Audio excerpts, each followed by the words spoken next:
Эта история произошла в 2018 году, когда на улице была зима и на градуснике показывало минус 15 градусов. Одна из наших волонтеров заметила возле станции метро собаку с новорожденными щенятами.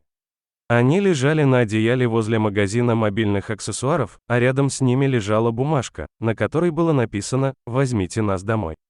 Обычно бездомные собаки не рожают посреди улицы, где ходит много людей, они знают более укромные места. Потому первое, о чем мы подумали-то, что ее выбросили из дома на улицу, к тому же принести одеяло и написать табличку животное не могло.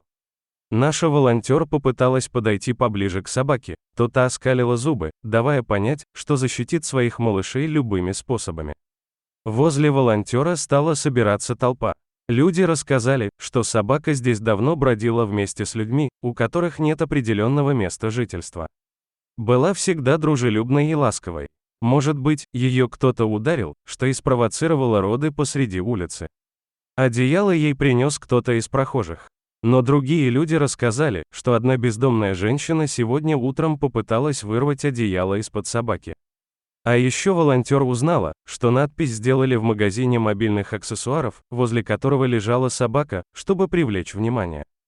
К несчастью, один щенок успел уже замерзнуть. Так что нужно было срочно спасать остальных и их маму. Только благодаря ловцу и седативному препарату удалось успокоить собаку. Вместе с щенками ее перенесли в будку в одном из помещений приюта. Если честно, то первое время приближаться к будке было небезопасно. У собаки был сильный стресс. Так что еду и воду оставляли поблизости, а животное не трогали. Собаку стали называть Лаймой. Мама перестала защищать так яростно своих малышей, когда они начали подрастать. Она стала реагировать на свою кличку и оказалась очень доброй собакой. Нам быстро удалось пристроить щенков. А спустя несколько месяцев Лайма тоже обрела свой дом.